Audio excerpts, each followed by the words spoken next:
nothing.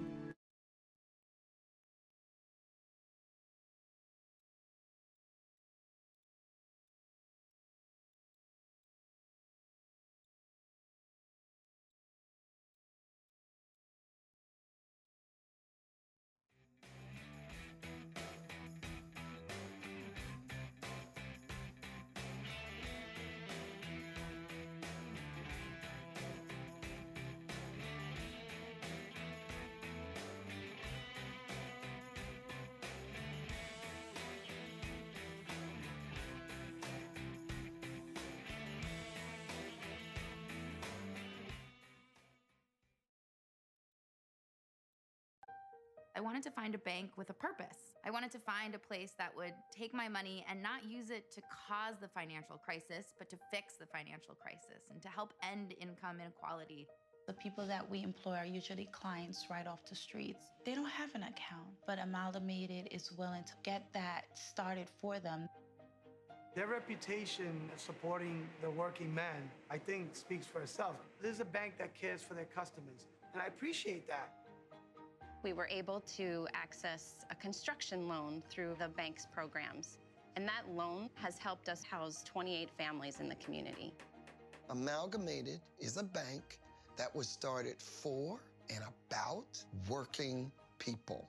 Many of our customers have a deep commitment to advocating for social and economic justice. We share that commitment, and we're not afraid to stand up and say that we need to change some of the way that the country does business.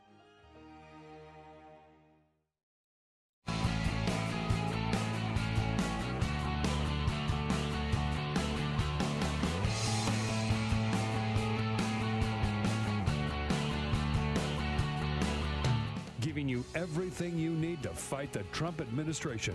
This is The Bill Press Show. Live at youtube.com/The Bill Press Show.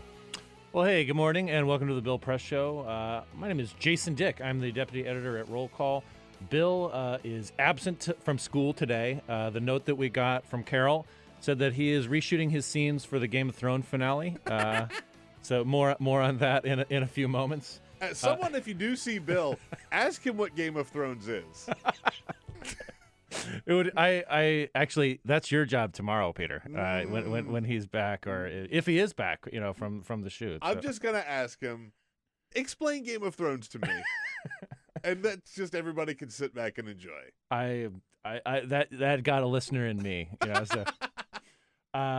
We have a great show for you today. We're going to be talking to people about Congress and Capitol Hill, from people who know it very well. Katherine Tully-McManus at Roll Call, our congressional and legislative branch reporter, is going to talk about who's been naughty and who's been nice. Even though it's early for the Christmas season, Katherine makes a habit of checking in on the ethics committee and who's being investigated. It always makes for good breakfast time conversation. Jennifer Shutt is going to run down what's happening with the disaster relief package. This seems like a recurring theme. I'm sure we'll dispense with that and talk about Choco Tacos also. And then rounding out the show will be our good friend Tim Krepp, who is, how would you explain Tim? He's a guide, he's an author, he's a docent at the Congressional Center. Man about town, a raconteur, if you will. Yeah, first time on the show. First time at the show, which is hard to believe. It's amazing. So I know. I feel I paid a price. I'm really looking forward to our conversation with Tim. But first, we have the full court. This is the Full Court Press. Yes, indeed. Just a couple of other stories making news. You mentioned Game of Thrones. Did you watch this week's episode? No, but I did hear about the 21st century visiting Game of Thrones. Okay, yeah. So I haven't watched this week's episode yet. I'm usually a couple days behind. I don't stay up late to watch the show. But people noticed, this is a spoiler alert, I guess. People noticed that there was an unwanted character in this week's episode. There was a scene where all of the characters are around a table. They're celebrating. There's lots of alcohol being passed around, and on the Maybe table, some mead out of a horn. Yeah. In front of Daenerys Targaryen, there sits a plastic, unmistakable Starbucks cup. Even back then, she was drinking. I mean, it's clear it's a white cup with a little brown, sleeve on it, and there sits a Starbucks cup. You would have to, this is one of the biggest TV shows of all time. They certainly have one of the biggest budgets of all time for a TV show. Hey, copy editing, man. I mean, Yeah, exactly. There you go. It all it's comes important. back to that. It's important. Which reminds me, like, I mean, Starbucks, is Howard Schultz still running for president? Oh, gosh, that's a great question. Who knows? I think... Was he lopped off as one of the characters in Game of Thrones? Well, you didn't see it, so we'll just have to tune in. That I would watch. HBO is like, we're going to kill these people. I never really thought that he was serious about the presidential run. I think it was purely to help sell his book, and I think he probably accomplished his goal. And I think he got a message loud and clear. So he can now go on to other things like appearing in Game of Thrones. Right. Or just planting cups, Yeah. like, on Game of Thrones. Like, let me just put that there.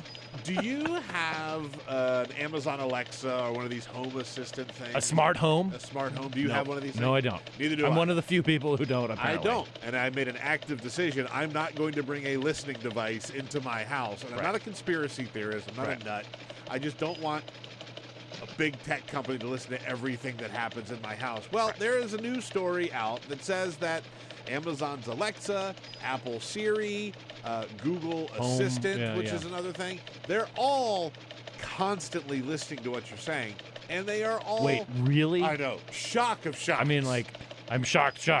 And they are keeping track. They're keeping a record so you can actually access. They record everything that you ask it. Every time that they hear their word, right? Alexa, blah, blah, blah. It records what you're saying. They're keeping track of it. Yeah, I'm totally shocked. Yeah.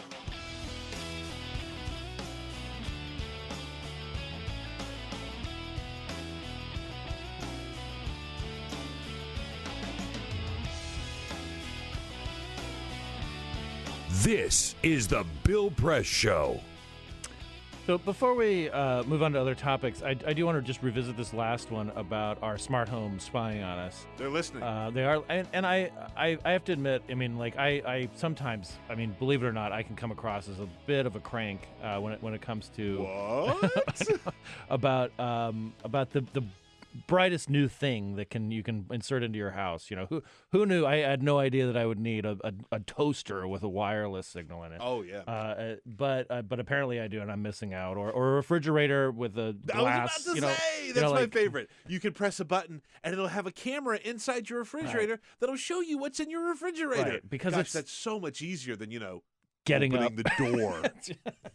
And so I've been skeptical of this stuff, and of course my friends have dismissed me as like, you're just cranky, you don't like humanity, whatever. And I just like this. Remember during the Bush administration, and there was all this sturm and drang about wireless warrants, FISA courts. FISA court. I mean the Foreign Intelligence Surveillance Act. Warrants that were authorized to try to catch terrorists. Well, people rightfully went a little they were up in arms about it. And I think it still sort of rubs people the wrong way that a lot of people in the administration didn't go to prison for that because it was an invasion of privacy, of millions of people's privacy. I still know people who have certain laptops, they have the camera, the forward-facing camera, and they'll have a piece of tape over it. Right. Because we now know that the government can and has accessed private citizens' computers, cameras, to see what's going on. Now, that's horrifying. Yeah. And all you have to do is just put a piece of tape over it and they can't see it, which is kind of amazing. But we know that happens. Right. We know that happens. And I feel like it's just this collective shrug well, I mean, so what if Amazon knows my every move and request, every single album I want to listen to, every and it's people gonna just make sort of my life better. Yeah, and I'm like, will it? I mean, I don't know. I mean, I'm skeptical. I don't see why that makes it better, and I only see some of the disadvantages of it, like the fact that a large corporation is spying on me. I know that we've sort of moved to an area now where Facebook is bad, and a lot of people see that there are a lot fewer of people, users than 2 years ago. Yeah, from the people just being like, eh. Yeah, I mean it's pretty amazing what's happened with them. But think about the number of people who use Facebook, right, in the billions, bigger than any country in the world, and they know everything about you. Right. They know things that the government doesn't know about you, not just where you live and who the members of your family Because are. you sign a little consent form. You check a little box that says, like, sure, no problem. Yeah. They know where you live. They know who your family is. They know who your friends are. They know what you did last night. They know what you had for dinner. They know where you're going in another, week or so. Right. I mean, the government doesn't know these things, and you're willingly telling it's not good. No. It's not good. No. And so there's our little cranky old Gen Xer. It's a new segment called Old People Be Hating. All right. So let's dig into the presidential race. Just, full bore, because I really do want to spend most of this show talking about Congress, mainly just because I know it better than the presidency, and it depresses me a little less than tuning into the president's Presidential Medal of Freedom ceremony for Tiger Woods. I don't know why. I mean, I'm not a golfer. Like, I have golfed. I don't have anything against golf. But it's not one of those things that I'm super into. I mean, I was sort of nonplussed by the Masters. I mean, like, good for Tiger. He overcame some stuff. But like a Presidential Medal of Freedom, it felt very like royal court to me. So a couple of things about this story. Tiger Woods is the first active athlete to win one of these medals of freedom, and I'm sure everybody knows about the medals of freedom. You know, it's usually a person in the arts or in sports or something that represent the best of America. Right. Yeah. People like Michael Jordan got one from Barack Obama. Yeah. And Arthur Ashe. Yeah. And Jack Nicklaus and Arnold Palmer. Right. Got it in the golf world. But again, you're right. They were retired at that point. Yeah. I mean, we had some time to reflect. They on had it. great careers. It wasn't just like somebody turned on the television, saw like, wow, that's awesome. He gets a Presidential Medal of Freedom. Yeah, exactly. Which is exactly what happened. By the way, that is what happened. I mean, Trump tweeted almost immediately after Tiger Woods had his big comeback victory at the Masters. I'm going to give him the Presidential Medal of Freedom. And that was like, what, 3 weeks ago? A month ago? I mean, it wasn't even. It wasn't that long ago. No. And, boy, when they really want to get something done, they can get something done. They can be very efficient and move very quickly when they want to. I think it's adorable that you say they. It's just this is one guy. It's guy. Totally Trump. It's totally Trump. But one of the people who wants to be president in 2021. That is, if the president does, decide to relinquish power if he loses, which Nancy Pelosi is warning about. Which is like why is that not a bigger story? The person third in line to the presidency says, like, I don't think the president will ever give up power willingly. So if I could, I know that we have some things we want to talk about, but on that note, that has been a fear of mine for the longest time. Donald Trump is absolutely going to contest the results of the election. And Nancy Pelosi's message, which I thought was very curious, was if we run someone too far to the left, he will contest the election results. He contested his own election result that he won. It's not a matter of someone being too far left or being too center or whatever. It doesn't matter. He contested the results of the Kentucky Derby. Right. He will contest any result. It's like cozying up to any bully. People think like, oh, if I just cozy up to the bully, he won't punch me in the face. No, he's going to punch you in the face no matter what. No matter what. Yeah, you might as well fight back or move out of town. Yeah. Those are your options. Right. But accommodating it is not.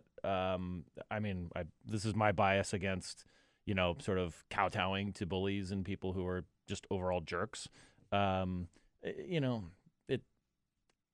Yeah, I mean, look, if anybody thinks that there's somehow a nice way to win the presidency as a Democrat and Donald Trump to say, good race. Yeah. Well fought. Yeah. Good work. I'm going to sail off in my yacht down the Potomac. Right. They're out. Oh, wait. All of his yachts got taken away.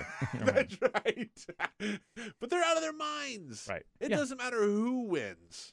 Donald Trump is going to contest it. Yeah. And this is, I think, a fundamental difference, between the two parties, at least right now in the party leadership, is that I feel like there's a lot of like, we just need a fair fight. We just need everybody to feel like faith in the process.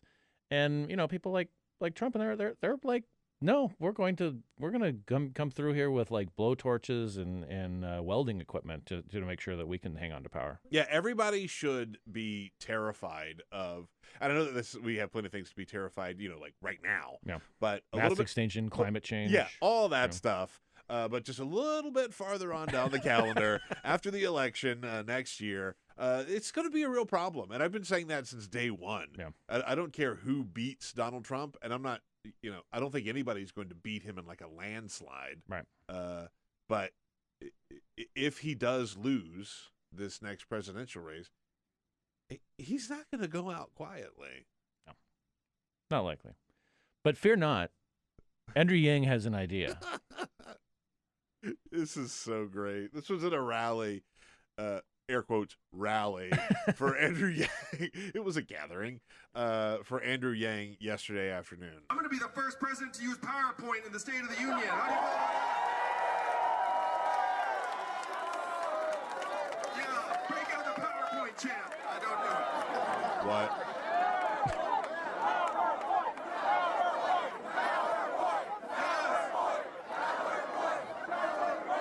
Yes, this is the nerdiest presidential campaign in history.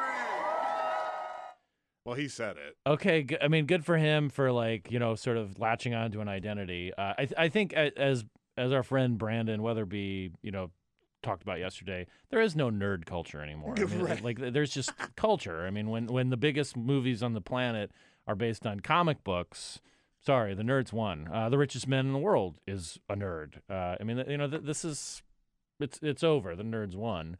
Now, Chanting PowerPoint, yeah, is a special brand of nerding. It is, and one of the things that I don't get is why PowerPoint still exists. Fair, absolutely fair. I get its utility for people, but it's really, I mean, it's just a slideshow, and and the thing that has always bothered me about PowerPoint presentations, and perhaps I've just worked for too many places that have an unimaginative work sort of style, is that somebody will start their power presentation and then they'll just sit there and read it as if you can't read. Right. Right? I mean, it's not like they're putting, subliminal messages in there like, now's the time to go buy popcorn, or whatever. There's nothing imaginative in 99% of the PowerPoints. I'm sure somebody out there has done a really amazing PowerPoint presentation. I haven't seen it. Here's me telling you the words Right. that are right in front of your eyes, but also here's a picture. Right. Here's a picture. We're going to talk about the word synergy. I mean, it's just like, Yeah. and I get it. I mean, Andrew Yang is not going to bulldoze through Joe Biden Right. by portraying himself as some sort of like friend of the unions and, I'm Joe from Scranton, kind of thing. He's not going to have that kind of appeal. He's got to have his own shtick. This shtick is relatively weak, I think. I mean, I don't even appreciate it from an ironic perspective. Sure. And I loved the movie Office Space. I mean, like, I feel like, Initech can teach us things. Yeah. The company there. But like, I mean, again, this race is interesting in the sense that there are a couple of candidates who are running for president who have like two ideas. Mm-hmm. And he's one of them. He has like two ideas. Mm-hmm. I mean, he talks about universal basic income, right, which is great. And I think it's Mm-hmm. interesting that we're having that conversation. And he talks about the loss of jobs due to automation and robots. Smart homes. And smart homes. You could hire somebody to open the door for you. It's called a butler. You don't need Amazon to do it for you, people. And like, I think that, the whole automation thing and the fact that a lot of people are losing their jobs due to automation is a real serious problem. Yeah. And to run an entire presidential campaign on it, though, is thin. Yeah. Well, and I wonder, is this something where are these sort of issues, could these be taken care of in a different forum? Whether it's being, serving in some other capacity in public service, or, I mean, what are the things that have changed our lives the most? There are companies like Amazon and Google and Starbucks and Uber and people, somebody who was, younger than Andrew Yang probably at this point. I mean, he's in his 40s, early 40s, right? Or something like that, right? Yeah, that sounds right. And saying like, I think that I'm going to, kind of present a better way of getting people around a city so they don't have to like, try to hail a cab at 2:00 in the morning and not get one. Or I'm going to, design a search engine and, undercut the advertising market by presenting it cheaper. Or, like those are ways that people's lives actually change, like, in a far more profound manner than, say, even Donald Trump and or Barack Obama. Yeah, over absolutely. the last few years. I think that's absolutely right. Right. I mean, the government does some very indispensable things, but in terms of changing culture and talking about like things like, what are we going to do when we actually arrive at a position where a lot of these, robots and artificial intelligence devices can take over like a lot of the menial jobs and tasks that we take for granted. Like when we use robots for landscaping, what's that going to do to the labor pool? When like robots can just make coffee for you, like what does that do, downstairs to, Peregrine, where Tim Krepp probably is drinking coffee right now. Right now, yeah. I mean, and grasping with that and trying to like figure out, those things. I mean, that can be done in a lot of different ways that don't involve getting 1% in presidential polling. Are we being too mean? I mean, I just no. Look, I think it's a very realist position here. To talk about this. I mean, it's silly. It's really silly, and I say that as a liberal elitist who believes in the power of government and all of that. But like, you're right. Is it really elite to think that government should just be able to fill a few potholes every once in a while and stay and make sure that companies don't monitor you without your consent? This is things like that. This is sort of an interesting thing when we talk about the presidential politics, right? I think that there are so many people who look at these reactionaries, right, like Bernie Sanders or Elizabeth Warren, these like hyper progressive, and they're just like, no, look, the government is the most powerful, if you want to look at it this way, company. Mm-hmm. Talk about disrupting. Mm-hmm. They can do whatever they want. Right. They've got all the money that they need. It's the biggest employer in the world, I think. Right? Yeah. It's the biggest employer. They have all the money that they need. They have the power to get things done. There's, and they see that as opposed to, I think about the old Simpsons bit where they're like, in the future, your milk will be delivered by robot milkmen. And it's like, it's kind of not exactly what we're going for here. Right. So like, I think there are some people who realize like the government can just do whatever they want. Mm-hmm. They have the power to do it. They have the money to do it. They have the backing to do it, as opposed to these like, half-baked ideas. Well, and this is interesting because I mean, some of the ideas that are being espoused by the Democratic presidential candidates and even by the president himself. I mean, like there are some big ones. Medicare for all. Fighting climate change. I mean, these are big sort of ideas. And again, getting back to the whole like a company can have a big sort of influence here. I mean, can you imagine if the government would have put the same kind of effort into developing a communication system that works through the internet, by helping develop the internet and helping regulate it, that they did in going to the moon? Or I mean, we're talking about the possibility of going back to the moon or going to Mars eventually. It seems to be one of those perennial ideas that keeps on starting and stopping, and then Elon Musk says like, I think I want to do it too. Well, it's like there was a tweet not that long ago about sort of the way that centrist Democrats approach some of these big problems, and you talk about all the problems with like for-profit prisons, mm-hmm. and like the textbook centrist Democrat is like, let's hire more women prison guards. Right. That's the solution. It's like, no, it's not the problem. No. It's like such a bigger problem than that. And that's also one of the things, like the things that government chooses to, to say, like, we're not going to get involved in that, or we're granted, it would be very complicated for the government to implement a healthcare system now. Like, the time to do it was probably 1945, or 1946, when other industrialized countries were doing it, and you could do it from the ground up. Now it's just like, we're kind of trying to figure out how to maneuver our ways around multiple public and private healthcare systems, whether they're Medicare, Medicaid, the VA, or Aetna and Cigna and so forth. I mean, there's so many health systems that it's almost impossible to start over. Yeah, exactly. And I think that there needs to be a realization within the Democratic Party when you're looking at the primary and who to vote for. There was a time in this country that if you considered yourself a progressive, things were going pretty great. Mm-hmm. And then in the late 70s, 80s, they just gave it away.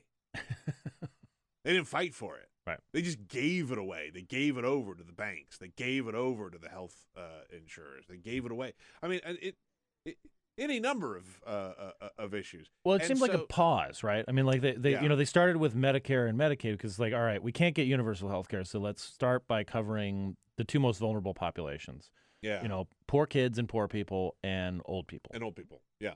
Yeah. And then we'll find a way to bridge the gap. Yeah. And they didn't. And they never did. Except they were like, okay, let's return to this in the 90s. Let's do the Children's Health Insurance Program because, like, kids who are in lower middle class, or upper, like poor, like sort of brackets, they should get health care too. So, like, it's like, okay, well, let's do here. And then, they just eventually, just kind of did and it gets muddled. Yeah, this system is so complicated. It gets now. confusing. Right. Nobody understands it, right? And look, there are a lot of reasons why Hillary Clinton lost in 2016, right? But one of them was that she continued that. Right. She absolutely made it very confusing. It's a very simple platform and a very simple position if you're running for president. This is what I want, and I will accept nothing less. Right. That's it. Right. That's it. Let people decide. And I wonder if like, talking about, like, we've talked about this on the show, how we have, more than 20, Democratic presidential candidates, to sort of pick and choose from if you're a Democratic primary voter or a caucus goer. Sorry, Iowa. And everybody brings a certain level, of experience to the table, but you have people in their 30s and you have people in their 70s. And I wonder if, like, at a certain point, what do you say? Are you just able to say, like, Joe, Bernie, you have been around so long, there is so much baggage there. Like, we actually, like, we really want to, like, kind of start the conversation over. And what's interesting is that, I mean, I don't think that this is a young person versus old person thing, because, like, some of the people who are the most receptive to Bernie Sanders' message are young people. Totally. Because, again, it's an understandable message, that the system is rigged against you and you need sort of a wholesale cleaning out and start over with Medicare for all, say. But I don't know. I just it seems like there's just always another thing you're sort of digging out, of this, like, mass of decades and decades and decades of experience, and I think it's hard to clear that away, and probably nobody has more baggage in life than Donald Trump. Right. It's the great example of, like, I mean, this guy brings so many insecurities and weird, like, episodes from his life to the presidency every single day. The grievances, right. Yeah. I mean, and it's just tiring. It's just tiresome. And we're a young country too. I mean, we're a relatively young country. That it's hard to wrap my head around. It also says something about the fact, and this speaks to a lot of the older people in the race, the lifers, right? The people that have been in government for a really, really, really, really long time, is that in some ways it sort of breaks your brain. It really takes you out of the real world. Right. Because it's not real what you're living. If you're like an elected official, it's not real. And if you've been there for a long time, you get used to that and you think it's real. Right. One of the things that, one of the reasons that I wanted to talk to Katherine, who will be our next guest shortly, is, I mean, because she covers Congress and started covering it sort of as an institution as opposed to, the campaign aspect, which I think was a lot of people's entree, is that it is this different world.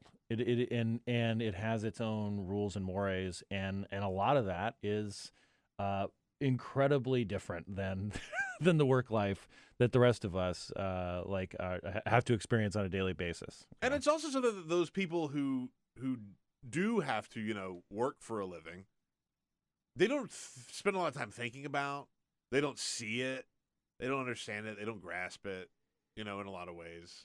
And so in that way, I kind of get it. And this is not a throw the bums out thing. I mean, because there are some people who have been there for a long time and understand that, they are in touch with their constituents, they're in touch with the broader society and culture. But it doesn't take long to get insulated. That's the best word. Yeah. Well, I think that's a good transition. Let's take a short break and then bring KTM, Katherine Tully-McManus, on to talk about Congress and all kinds of congressional stuff.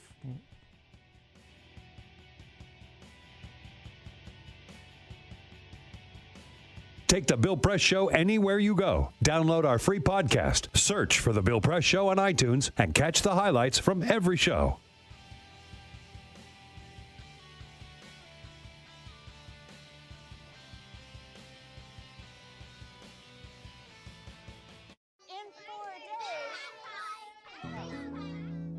There was an old woman who lived in a shoe. She had so many children, she didn't know what to do.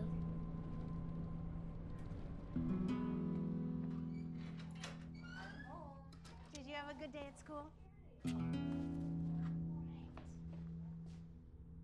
She gave them some broth without any bread. There you go.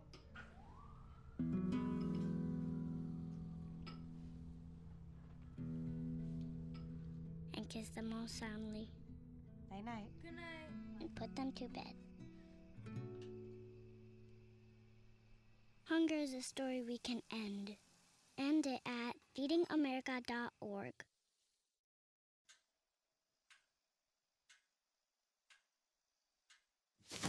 Awkward. Do I look familiar?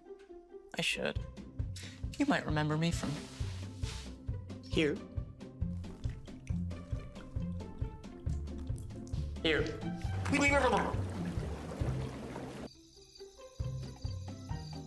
Or maybe even here. But an awkward silence can be a great thing. It can actually be a perfect moment to reach out to a friend and ask if they're okay if they seem down. It doesn't matter how you say it. You all right? Everything's okay? All G? You all right, girl? You cool? You bugging dog. Just show you're there for them. Go on, Kelly. Seize the awkward.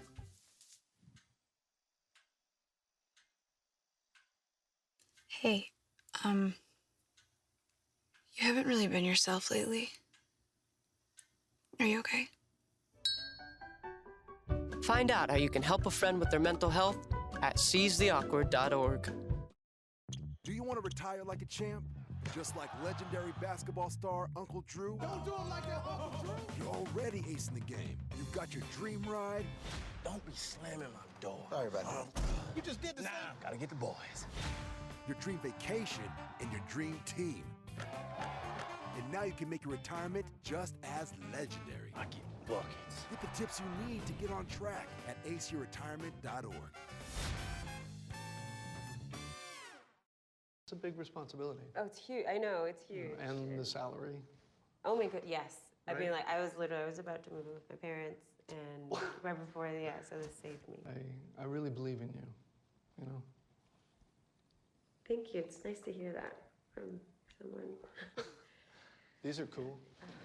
Did you, what did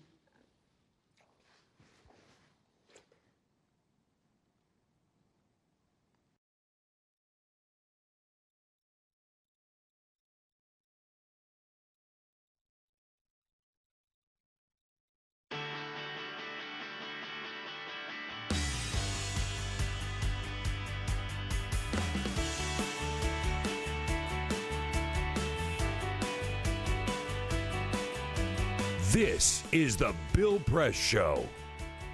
So that little bit of music lead-in, that's what I think of as the almost kind of sort of mid-era Wilco lead-in. Oh, nice. Music, There you go. Do-do-do-do-do-do-do-do. That's a very, very good observation. I mean, it's right there. We're all bobbing our heads. I'm gonna pull the curtain back just a little bit. I've done this before. People always ask us about the music on the show. We pick music that we absolutely do not care for because it's unlicensed and we can put it on the podcast and we can't use licensed music, so we couldn't put actual Wilco on there, but we could put like this band, Will Can't, the Wilco knockoff band that doesn't charge you any money for using their tunes. I think you should go back even further to stuff in the public domain from like the early 20th century. Yeah, like, right. Yeah. You know, like Hoagie Carmichael. Right. Yeah. I think Bill has a couple of his records. Yeah. And by a couple, I mean all of they're them. not even 78s. They're 16s. Right, you know, like, right. Joining us this half hour is my colleague at Roll Call, Katherine Tully-McManus. She covers Congress and the legislative branch. You can follow her on Twitter at KTully-McManus. KTM, welcome to the show. Thanks for having me. Hey, thanks for being here. One of the things I have been just sort of fascinated by is that, yes, the presidential election is in full swing. Things are the president is giving Tiger Woods presidential medals and so forth. And all along, the silent machinery of Congress continues, like chugs along. The spending process, for instance, is sort of underway, even though they have a lot of unanswered questions. But one thing that Congress is definitely doing, the very first bill, the spending bill that Congress is marking up, is what? The legislative branch spending bill. They got to spend their own dollars on themselves, you know? That's right. So, and there is a technical reason for this, which is that they don't wait for the president to spell out what they can spend on themselves. I mean, the president, says, I want this much money for the Defense Department and this much money for the VA. And they this say much money, no. Yeah, and this much money for HHS. But Congress gets to say, actually, this is how much money we want for the Capitol Police.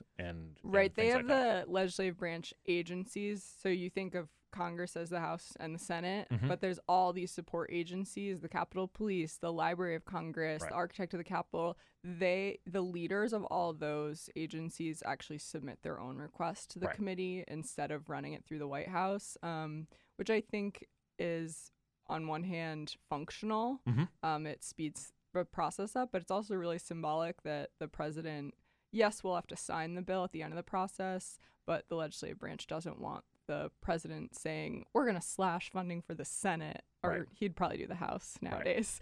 But It is theoretically a separate and equal branch of government. Right.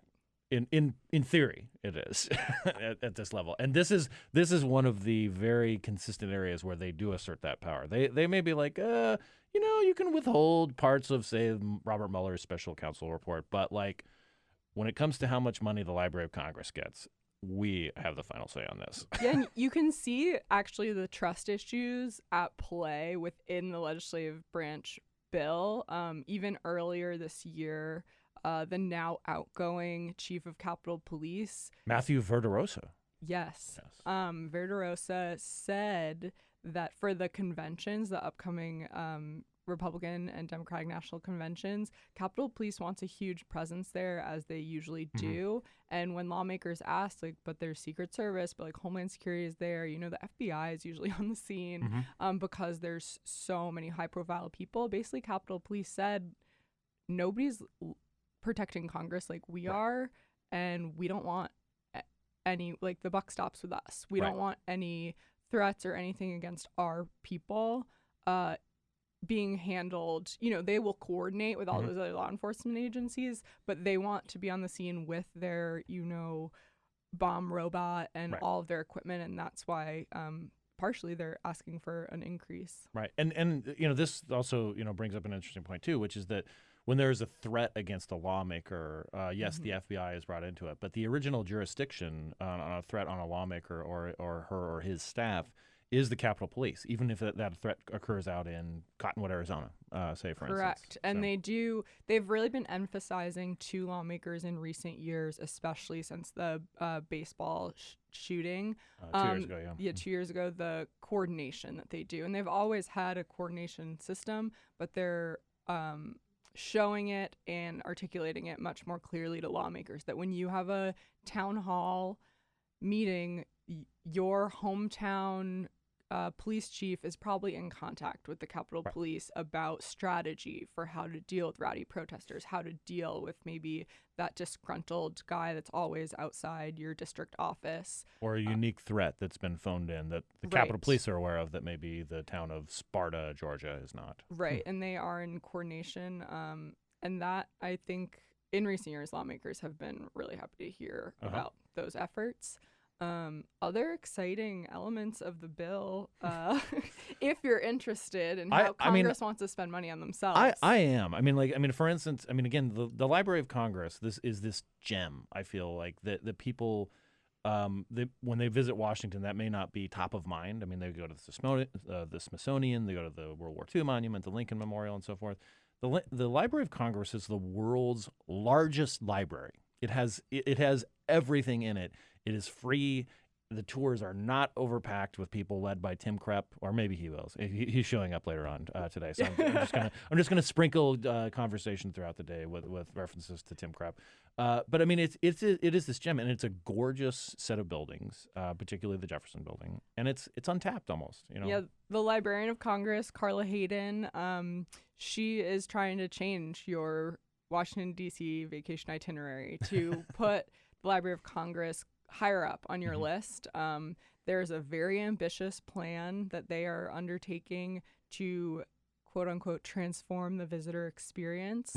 They would like that Jefferson Building that's right across the street from Congress to be a destination. She's a former children's librarian, and so she has a lot of ideas of how to enhance the experience for young kids who are often brought to DC by their parents to see the halls of Congress and things, and maybe the legislative process isn't sparking their interest, but something like seeing all the cool children's books authors who have come through the Library of Congress, or seeing original illustrations before they made it into a children's book or something like that. A lot of comic books and other things that could engage kids. And so they are planning an Oculus where you can look into the main reading room without disturbing people that are in there. Things like Alex Haley, who wrote basically Roots.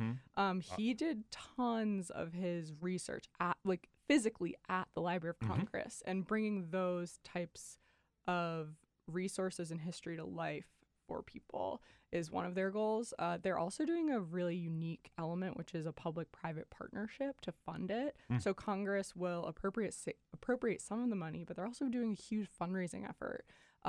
They're hiring basically what universities and other public institutions call a development team to fundraise. And I'm not sure what that will look like, but I'm keeping an eye on that.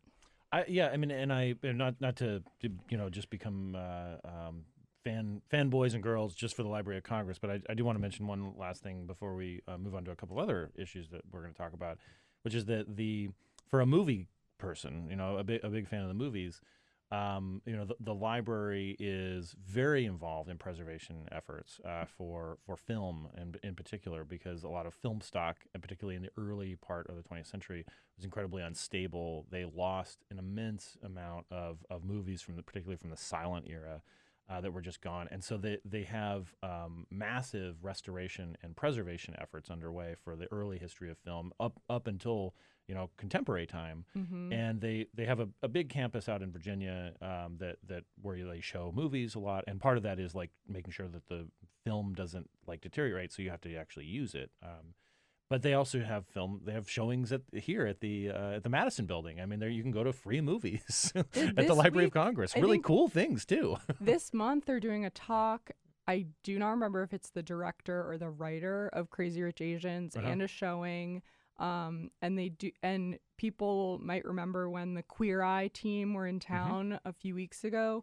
they were here for a talk at the Library of Congress. Right. There's like really cool events that they're putting on, which I don't think necessarily tourists know about. And I think that people who live in the area would be really surprised about how many celebs I think are a lot at the of people, Library of Congress. I think a lot of people who we work with at CQ and Roll Call probably are not aware of this. So I mean, it's not, it's I don't know, it's just sort of a gem. So we've talked about cops, we talked about libraries, and there's other stuff on the list too. I mean, yeah, there's a issue that will definitely come up this week at the markup of the legislative branch spending bill. This is when they approve and amend and so forth and send it on to they'll be talking floor. about it. Yeah. Is that Democrats have included language to open up employment opportunities for Dreamers, recipients of the Deferred Action for Childhood Arrivals program, to work on Capitol Hill. Currently, there is a prohibition on most people who are not U.S. citizens working for the federal government. There are exceptions, but DACA recipients are not included in those exceptions right now.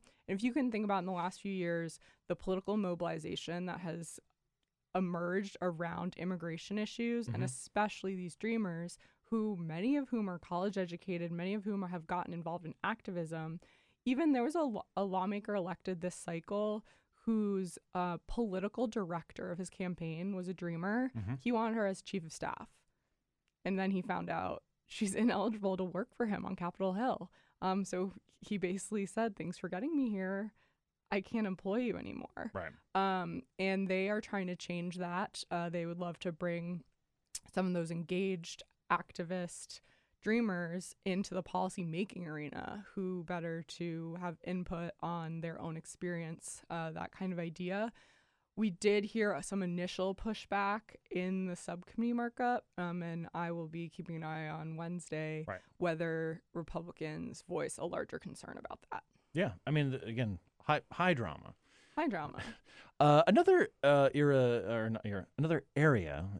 I only had the one cup of coffee this morning, so another area that you cover is the ethics realm, and this is talk about the slow moving process of justice.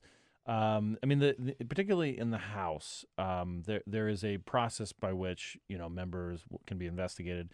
Ordinary citizens can file complaints to the Office of Congressional Ethics, and if it's if they vet it and think that this is worthwhile, they'll send it to the House Ethics Committee, which is made up of lawmakers. It's evenly divided. It's it's the only committee that's evenly divided between Democrats and Republicans, and they'll probably take a lot of time to mull it over. But every once in a while, they send out this release saying, it's almost like a stock market or a SEC proxy statement. You have to actually know what you're looking for to find out what's going on. But we found out recently that there are a bunch of lawmakers who, by the way, are still being investigated by the House Ethics Committees and could potentially face some liabilities for a variety of malfeasance if proved true. Yes, you might remember at the end of the last Congress, we saw kind of a flurry. Probably not. A flurry of ethics investigations being closed because people were leaving office. Right. This is kind of the flip side to that. Lawmakers that continued into the 116th Congress who were under investigation previously, basically the House Ethics Committee has voted unanimously in 3 cases to continue those investigations. They are Chris Collins of New York, Duncan Hunter of California, and David Schweikert. 2 of those, Chris Collins and Duncan Hunter, listeners may remember, saw federal indictments come down last year. Those investigations by the House Ethics Committee are actually on hold for a while. They're letting the FBI take the U.S. attorneys in those areas. I like to say by request of the Department of Justice. Basically, they have pending court cases. They're going to be in court, and they don't want the Ethics Committee dropping information that could affect their federal case against these lawmakers. And the Ethics Committee, this is tradition. They will yield to those kind of requests when there's ongoing federal legal action. But David Schweikert, this is a Republican from Arizona. Republican. He's good to go. By that I mean the investigation will be moving forward. The Office of Congressional Ethics, which handed this off to the House Ethics Committee, was investigating allegations that he misused his office funds, that they then expanded the inquiry into his campaign misusing funds and not being clear about delineations, which all sounds like nitty-gritty issues, but some of this is taxpayer money. That's office funds and their congressional allowances and things like that. And you're not allowed to use that for campaign purposes. This is personal. This is a fairly typical thing that people screw up. Is they're like, oh, I'll just use this for I'll have a staffer make fundraising phone calls from my Capitol office. I'm not saying that Schweiker did that, but that's one example of how you can very easily violate the law and ethics procedures. And it seems like it's nitty-gritty and it doesn't matter, but thinking about it in the framework of it's taxpayer dollars and this is how we ensure that elections kind of are clean, that is what the ethics committee is looking into. I think Duncan Hunter and Chris Collins probably have enough on their plate to worry about with the federal cases against them. They're not really worried about the House Ethics Committee right now. They're really not. But I think there have been some great articles out about what exactly are those lawmakers doing. They've been stripped of their Collins and Hunter have been stripped of their committee responsibilities. And I'm interested in, are they meeting with 100% more constituents than they used to, or what do they spend their days doing if they don't have legislative responsibilities? Right. Now, and just to recap, Chris Collins was accused by the federal government of insider trading, of tipping off his members of his family about something that was going to happen with a company that they had a lot of stock in, a healthcare company. He was on the board. Right, he was on the board, and he's been accused of tipping off his son to sell stock, before bad news hit.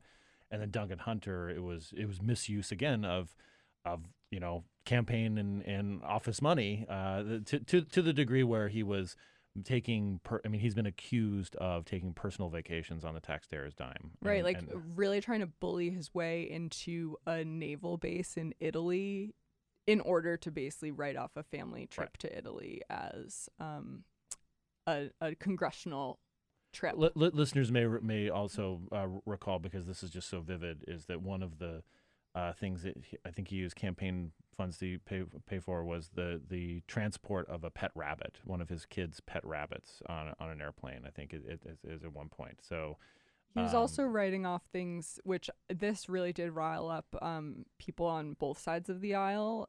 He was writing things off for wounded warriors. He's a combat veteran, and he was writing off events as congressional work with wounded warriors that had nothing to do with the Wounded Warriors program or their nonprofit, and that riled up some fellow veterans against him. And you mentioned the him being stripped of his committee assignments. Steve King, also a Republican from Iowa, has been stripped of his committee assignments. He is not under an ethics cloud or under federal indictment, but I think a month ago or so, the Washington Post's Ben Terrace did this story about what does Steve King do all day, and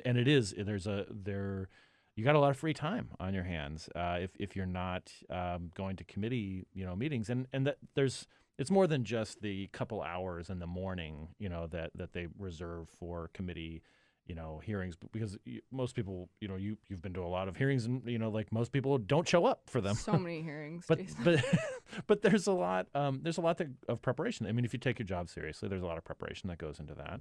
You have staff that is briefing you about issues, and so apparently what Steve King does a lot of is, as you said, he meets with constituents. He goes to the floor to vote because he still has a vote. But other than that, he's probably getting his campaign in order if indeed he is going to run for re-election in 2020. So it's again one of those little quirks of society. Let's talk a little bit about the Red Sox. Happily, always. We yesterday, our friend and colleague Niels Lesniewski was in studio talking about how the Red Sox, they're in Baltimore for a series. this is typically the time when a World Series champion like your Red Sox, Katherine is a native of Massachusetts. Hey, congratulations to the Boston Celtics, who have dropped 3 straight to the Bucks. By the way. Okay. Sorry, I know that's changing sports and all that, but well, I mean, again, it's been 10 years now since the Celtics have won an NBA championship. I mean, the people of Boston are suffering. Hey, look, there's only been 2 parades this year, guys. It's hard. It's hard in Boston. Okay. It's a bleak time in Boston. But this is usually the time when they have a nearby series, as they do playing in Baltimore this week, where they would come down to the White House. The White House would extend an invitation, and the president would buy them Big Macs, I guess, or Filet-O-Fishes, or whatever. Who doesn't love flat Coke? Right. That's been sitting on a table for 3 hours. And so, Alex Cora, the manager of the Boston Red Sox, who led them to the championship last year, a former player, is also Puerto Rican, has said he was bowing out because this is not going to be, something he wants to take part in, especially when the crux of this issue on disaster relief, which we'll talk about with our friend Jennifer Shutt in the next hour, is if the president's going to continue to say that Puerto Rico is the reason, and they've mismanaged their money, and I'm not going to sign any kind of disaster relief if it gives any more money to Puerto Rico, he's like, I'm out, I'm done, because and it's not just him as a Puerto Rican, but as somebody who's helped in relief efforts. After the really interesting element of this story is that when Alex Cora was signed to manage the Red Sox, there's usually so many negotiations with money and perks and all that come with being a Major League Baseball manager, and his request was, can he use the Red Sox plane, basically fill it with resources and land it in Puerto Rico. This was very soon after the devastating hurricanes, and the Red Sox were like, what is that? Yeah, definitely. Sure, Alex. I'm sure there have been much more. We thought you were going to ask for your own island, so we're good. Right. And so this is not a new thing. This is not even necessarily about. This isn't necessarily political for Alex Cora. This is much more personal. Right. He's from Puerto Rico, and this has been one of his agenda items much longer than Trump has been in office, frankly. But I think he is taking a stand. But this also isn't new. We've seen other teams bow out of meeting with the president entirely. The Golden State Warriors. State Warriors did not. Wait, I thought Trump uninvited them. Oh, yeah. Oh, they said they probably weren't going to go, and then he was like, fine, I'm taking away your invitation. But even the most recent time, so the Patriots won the Super Bowl. They haven't been to the White House yet. It's tough to keep track of all these championships in Boston. The last time the Patriots won the Super Bowl, I went to the White House ceremony, and Trump buddy, allegedly, Tom Brady, wasn't there. When I looked up at the little podium that had the football team there, I was like, that's not how many guys are on a football team. Right. Tons of them didn't show. Giselle had a commitment. Right, she had to wash her hair. Tom Brady had to, proselytize against nightshade, vegetables and fruits. Strawberries, tomatoes, eggplants, beware. But yes, it will be nice. It will be interesting to see on Thursday when they are scheduled to be there. So a number of players have also said, perhaps maybe they don't care, but they're like, you know what, I would rather sleep in my hotel, or take early batting practice, or go down to the Inner Harbor, whatever. But if I don't have to go, if Alex isn't going, I'm not going to go. That includes probably arguably their best player, Mookie Betts. I've noticed a trend is primarily people of color, who are saying no thanks, I'm good, who have bowed out, and sort of accentuating the divide here. I'm personally devastated that I won't see Mookie Betts on Thursday. Yes. So, but anyway, this whole thing just gets, it's hard because we, as covering Congress, we think that we have this sort of lock into this insular little society, and I think it is a different place. But then again, it just seems like politics is kind of reaching into all of it, and absolutely. And some of the Red Sox, I would guess, would probably be on the Hill too. That is my hope, yes. Jason. I think you know me. I went to a Patriots ceremony and then was devastated, knowing that I was at the White House and they had already left and were up on the hill where I usually spend my whole day. And so I might be scrambling to both do my job and see my favorite baseball players across town. Well, that's part of the job, I think. I mean, yes, and we have you slotted to go to the White House to cover the Red Sox as senior Red Sox correspondent. Although it's not like there's any shortage of Bostonians and Massachusetts. Is that a word? The only reason Bay Staters. Yeah, Bay Staters. The only reason I really have this role is because once when the Patriots won a World Series, Niels was in Paris. So our colleague Niels Lesniewski was out of the country, and so I somehow rose through the ranks very quickly. Yep, he became the Wally Pipp and you the Lou Gehrig. So, KTM, thank you so much for dropping by and talking about Congress and the Red Sox, and we'll see you again another time. Absolutely. Thanks so much. All right. We'll be back with Jennifer Shutt very shortly. This is the Bill Press Show.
Giving you everything you need to fight the Trump administration. This is The Bill Press Show. Live at youtube.com/The Bill Press Show. That's what I'm interviewing for. We are back. Welcome back to The Bill Press Show. I'm not Bill Press. I'm Jason Dick. As we discussed earlier, Bill Press is on location filming his Game of Thrones scene, because when a Starbucks cup shows up, you know that the next thing that's going to happen is Bill Press is going to be there. Joining me with Katherine Tully-McManus, who is slotted over to the friend of Bill / Jason slot here, is our friend Jennifer Shutt. She is our budget and appropriations reporter at CQ Roll Call. You can follow her on Twitter at Jennifer Shutt. She is also the Bill Press Show's senior Central Pennsylvania taco correspondent. She's going to fight you on this. Yes. It's all of Pennsylvania. It's all of Pennsylvania. It's not just Central. Well, we'll talk about it. Stop limiting the taco places I'm allowed to go to at expense to the Bill Press Show. That's right. That's fair. Well, before we debate this very important topic, we're going to do the full court press. This is the Full Court Press. Alrighty, yes, indeed. Just a couple of other stories making news. Okay, so the Australian Prime Minister, Scott Morrison, is out on the campaign trail. He's out there trying to make the case. Did a dingo get his... The dingo did not eat his baby. But he did get hit in the head with an egg. A protester threw an egg at him and hit his head. Weirdly, the egg did not break. Hard boiled. Yeah, I was just. Did someone? Was it hard boiled? No one has confirmed. No one has confirmed whether or not the egg was hard boiled or not. Was it an ostrich or emu egg? I hear they're harder surfaces. That might be it. That might be it. They might have just thrown a giant soccer ball sized ostrich egg at his head. No, there's the Those video. things are like dinosaur eggs. They're gigantic. It kind of hits his head and it bounces off. It bounced off. It just grazed off of his head and went off. It did not break when it hit his head. Are we sure it was a real egg? By all media accounts in Australia, it was a real egg, but I don't know if it was hard-boiled or... not silly putty. No. Because those came in little egg sort of Is there things. the tradition of throwing food at people you disagree with or don't like their performance in Australia in the way there is such a storied tradition in the US. in the United States. Or throwing shoes in Oh, Iraq. well, Do you remember shoes is that? like that's much worse. That's a serious sign of You could get disrespect, hurt. right? Yeah, you can get hurt with it, especially like it's a shoe like that we like wear. Yeah, I no, mean, we like, were a size 13, 14. Yeah, It's like Yeah, these are not small shoes we're throwing around. No. Let's go to the White House because yesterday Okay. we made it official. It is my privilege to award our nation's highest civilian honor to one of the greatest athletes in the history of sports, Tiger Woods. There he is, folks. You know him. We love him. And, don't and we? he did We that love thing. Tiger, don't we, folks? He did that thing where he sucked in his teeth. He's like, Yeah. Oh yeah. There. Oh yeah. He talks about what a great athlete Tiger Woods is. An extraordinary athlete who has transformed golf and achieved new levels of dominance. He's also a great person. He's a great guy. Yeah. Oh, yeah. What a great guy Tiger Woods is. Tiger Woods, of course, had to comment on this about all that he's battled. I've battled. I've tried to hang in there, and I've tried to come back and play the great game of golf again. I've been lucky enough to have the opportunity to do it again. Yeah, all the battles he's had, most of them are like, personal demons. and I mean, I will say this though. I mean, I haven't ever had to fight off an angry spouse with a golf club. So I mean, who knows what the man's been through? Yeah. Let's think about him. We go to Florida, where there's a community in Winter Garden, Florida. They have not gotten their mail delivered in 3 days. Why? Well, because one of the residents of the neighborhood spotted an alligator in a retention pond in the neighborhood, and the Postal Service said, no, we will not be coming and delivering the mail to you. But it's sleet, rain, snow. But alligators, Gators, that's no. where we draw the line, buddy. We are not coming It's there. Florida. They're all over the place. Can't they use this as an excuse to not deliver mail anywhere in Florida? I was going to say, it's not like, Or like alligators in Florida the are rest uncommon. of the Or rats in D.C. Sure. I think they've retired the snow, sleet, hail They have. mantra because my parents don't get their mail delivered when it snows. Yeah.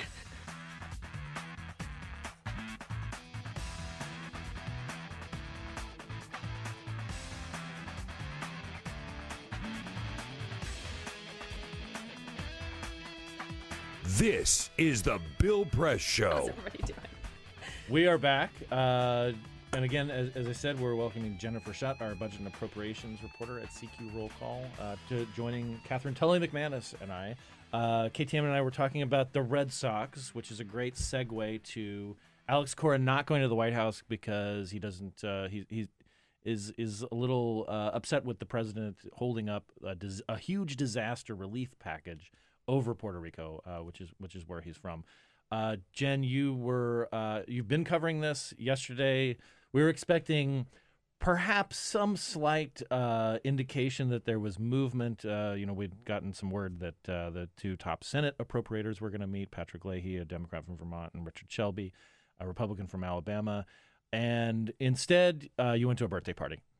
Well, I didn't get to go. Okay. I got to hang out in the hallway outside the birthday party, which is really fitting if you know me as a person. Right. It is. FOMO, thy name is Jen Shutt. And it was whose birthday party? It was Senate Appropriations Chairman Richard Shelby's 85th or 21st birthday party, depending on one or the other. Which doesn't have a version gray you hair on want. his head. Sure. He's got red hair, flowing red hair, Peter. Not unlike How did yours. that happen? Because he didn't always have hair like that, right? It's like it turned a different shade, but it didn't turn gray. Have you been to CVS?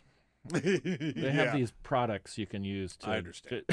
Now I understand. Yes. Yeah. And a telltale sign. I don't think this is the case with Shelby. He's rather skillful, I think. But sometimes men, in particular men in their 40s who are going through a divorce and can't afford a Porsche, they'll color their hair and they'll forget their eyebrows. Oh, that's the tell. And so yes, that's the tell. This happened with Pete Sessions a few years ago. Oh dear. He was going through a divorce. He colored his hair red, like bright red almost, like Halloween time red. Yeah. And forgot about the eyebrows. And it's like, Congressman. Can we talk about hair care? That's an interesting color scheme. Right. And then, he settled down. I think he remarried. He accepted life is not fair and let his hair go gray again. He got out of the Kenny Powers phase of his life. And then he got out of Congress. Yeah. He's probably I bet he's happy. He's like, well, who knows? So the birthday party. Yes. And this is outside of the Appropriations Committee's, sort of meeting room. And there are a number of, as you mentioned in a story you filed for Heard on the Hill, that there were a few guests that is like kind of elicited a bit of a Who were some of those guests? Are you talking about Doug Jones and Jeff Sessions? Yes. Being in the same room, Yes. same suite of offices at the same time. I wasn't Right. in there, so I don't know if they were technically in the same room at the same time. They were playing Yahtzee together. That's what I heard. Oh, okay. That Are we may not. starting that rumor? That's probably not true.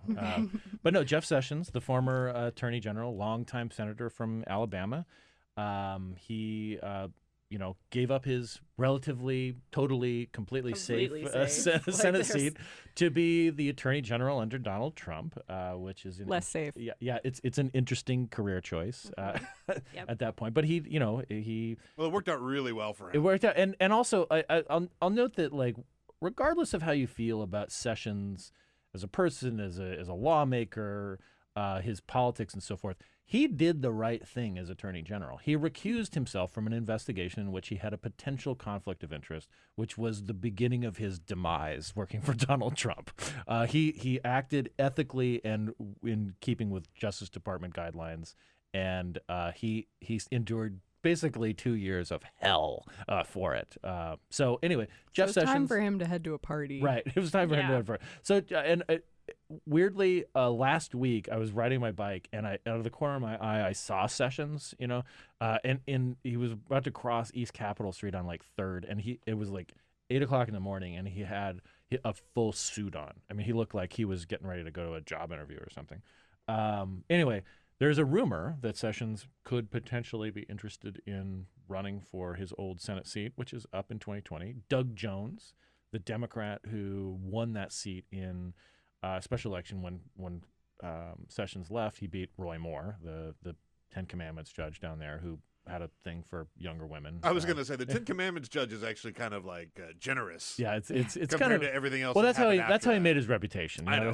And then his reputation was made by the fact that he used to cruise them all like Wooderson or something from Dazed and Confused. And he might want to run again. Yes. And in fact, the only poll that I've seen in terms of the Republican candidates and or potential Republican candidates in Alabama for the nomination, Roy Moore is leading. Yeah. By like a lot. Which is like, Doug Jones may be the luckiest man in Congress twice. Let me just say, if that happens.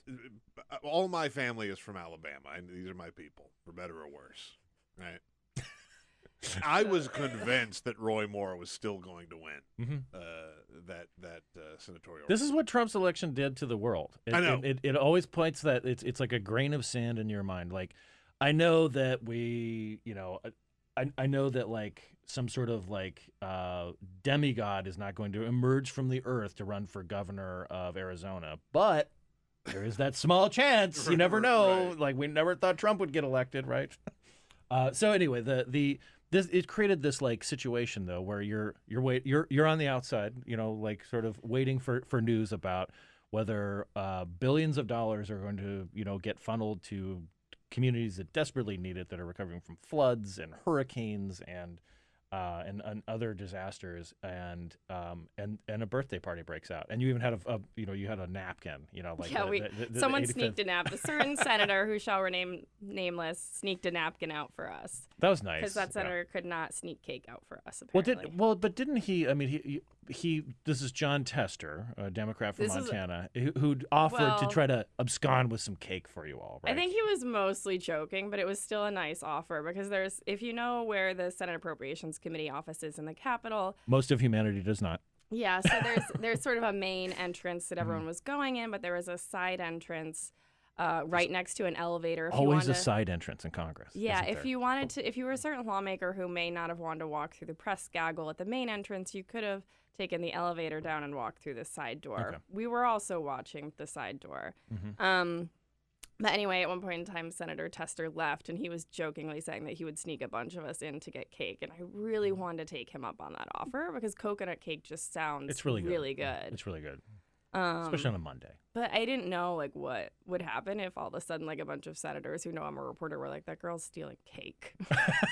I think you should have Like, pushed the would envelope Capitol there, Police Jen. have arrested me? No. I don't know the ramifications of that. So, and Wait, there was a deadline. you've been arrested by Capitol Police? No. Oh, you haven't. Oh, you No. You could have been. You're That's a could hell of have a been story if to tell when you're in Right. the pen. No. Like, yeah. What happened to you? KTM, did Stole you a know about slice of this? cake. About your possibly felonious colleague here? I didn't you know? actually steal the cake. And it I would like how not you be just- an offense that the Capitol Police could Is arrest that a you crime? I But- don't know. I like I you know just asked nothing. her if she'd been arrested. How many times have you been arrested, Jen? 0. 0? 0. Are you sure? Yes. Has anybody been arrested here? Have you been arrested? This is a weird game to play on air. I've been arrested thrice. 3 times. Yeah, like that's the biggest bit of should also- non-news yeah. on the Bill Price show news. today. Peter Ogburn has been in trouble before. Yeah. Probably coming from some sort of Bill Press related event. One of them was, yes. for. Jason's my boss, and I thought we voted to ban the box in D.C. We did. Oh, We did. right. Very good point. I don't think you're allowed to ask me. Oh, look at this. What a power move. Yes. That was amazing. that's This is That what is happens great. when you hire people who do their homework. That's Like- great. I love that. Hey, This more is of my that. favorite moment that's ever happened on this show. It's pretty great. Including the time I was named senior Pennsylvania taco correspondent. Okay, should we just do this now then? Should we just Let's do make like take away the North Central part and it's just Pennsylvania? Yes, So it is we written. already agreed to that. So you can now cover the taco beat in like Hershey when you go visit your mom. Yeah. Obviously, we have great tacos in Hershey. Yes. Yeah. Actually, in Harrisburg, no, was it Harrisburg or Don't confuse it with Pittsburgh. No, it wasn't. But a friend of mine told me You're about about a to place get called Macho Taco, in Harrisburg. I don't know if it's still around. Maybe it's a friend of mine who's from Harrisburg. Oh, okay. And he, so whenever I go, I go on these minor league baseball trips, and my friend Ken, who now works in Marin County because he's got a better life than most of us, like he put in his time here. He's from Central Pennsylvania. He survived that. And then congratulations. he went and Ken, this is for you, Ken Shapiro. I'm talking about how you have an awesome life. So Ken survived growing up in Harrisburg. He went to Tulane in New Orleans on a tennis scholarship. What? And okay. also, here's the other. I mean, this is partly like a generational thing. He got under the wire. In moving to Louisiana, so that the drinking age was still 19, or 18. So he went to college like without having to get a fake ID in New Orleans. Not that it would have mattered that much, like in New Orleans. Fair. But like so he survived that. Tulane. I wouldn't have. Yeah, like he worked in a startup somewhere in like Santa Monica, like during the .com boom. And then found his way out here, got a master's degree in social welfare, specializing in addiction counseling and so forth up in Baltimore. Worked for the drug czar's office under George W. Bush and Barack Obama. Finally left there because he's like, I do not want to be a politically appointed person. And he just stayed there because he's good at his job, but people kept on like leaving and getting fired and so forth. And he was like, I'm next if I don't get out of here. Like they're going to make me a political, and I don't want to be a political under anybody, whether it's Bush or Obama. So he went out to San Francisco with his wife and started a family. He was working for HHS for a while, and then he has a job for a local community grant program that helps people who are homeless get the primary care they need. Anyway, he also is still, feeding me different tidbits of information about Harrisburg because he still has a lot of affection for it, including this place called The Spot, which was a burger place downtown, a divey burger place. I know Peter is like, Yeah, I never heard of it. It's only at the ballpark now, at the Harrisburg Senators ballpark, which is an awesome place to watch a baseball game, by the way. It's on the island that's in the Susquehanna River. It's Susquehanna, right? Is that? Susquehanna. Susquehanna. Okay. That river. It's in an island, not in that river, near 3 Mile Island. Don't hate on 3 Mile Island. 3 Mile Island. Leave It could have 3 been Mile worse. Island out It of could have this. been Chernobyl, right? Is that So- is that the state motto? Yeah. That could have been worse. No, Could have been that's worse. not the motto. I'm sorry. Are we gonna talk about disaster aid? Yes, let's talk about How much disaster. time? Let's Do talk we even about have time left to talk about disaster aid? Yes. So after the birthday party, not a lot of news comes out of that, except for the fact that Jeff Sessions and Doug Jones were there and they were playing Jenga, right? With the country. With the country. Oh, boy. Oh. Yikes.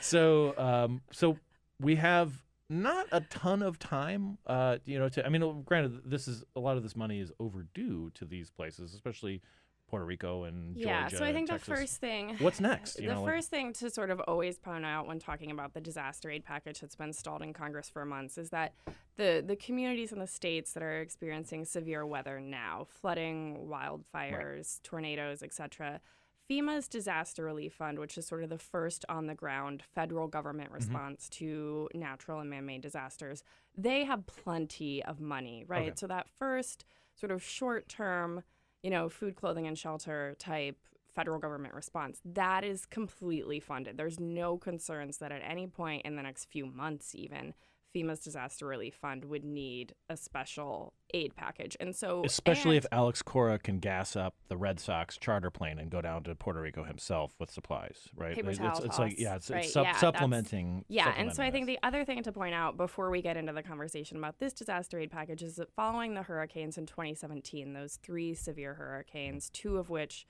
made landfall over Puerto Rico, there were a series of 3 disaster aid packages that were passed by Congress and signed into law. And so that was money for FEMA's Disaster Relief Fund, some debt forgiveness for the National Flood Insurance Program, and a whole lot of money for HUD's, the Housing and Urban Development's Community Development Block Grant Disaster Relief Program, which to help is people sort rebuild of, infrastructure and sort of. And so that's one of the issues that is holding up this current aid package, which most lawmakers think will be primarily to respond to the 2018 and early 2019 natural disasters, not necessarily so much for the 2017 natural disasters, which already had 3 packages for short, mid, and long-term recovery, right? And so they've been debating this package for months now. There's a series of bills that have floated around Congress. Some have gotten House floor votes.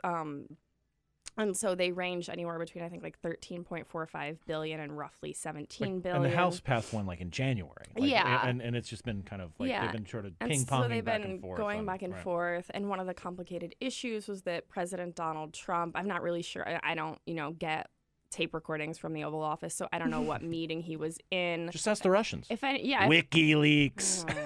No, thank you. No, thank you, Russians. So where was I? You were with where it's been hung up. Why Trump is and sort so of there have fixated been on several Puerto points Rico. in time when the president has gotten briefings, and I'm not really sure what they were or how he interpreted those briefings, but he's sort of come out and said that he doesn't really want to provide a whole lot of additional disaster aid for Puerto Rico because he feels that they are not spending it wisely, or that they've gotten too much from these federal grant programs. And obviously HUD has a formula in determining how these CDBGDR grants get distributed in terms of the total kind of property damage that these storms sort of wreak havoc on these areas. Right. And so, with respect to those 2017 hurricanes, Texas, Puerto Rico, the U.S. Virgin Islands, and a couple of the other states that were impacted, they are supposed to be getting grants that are sort of as a proportion of that total allocation. Previously, they're supposed to be in line with the damage, right? There's not just someone sitting at HUD throwing darts at a board with numbers Texas gets X billion, Puerto Rico gets Y billion. They think this through. Are you sure? The dart thing sounds like right up this administration's alley.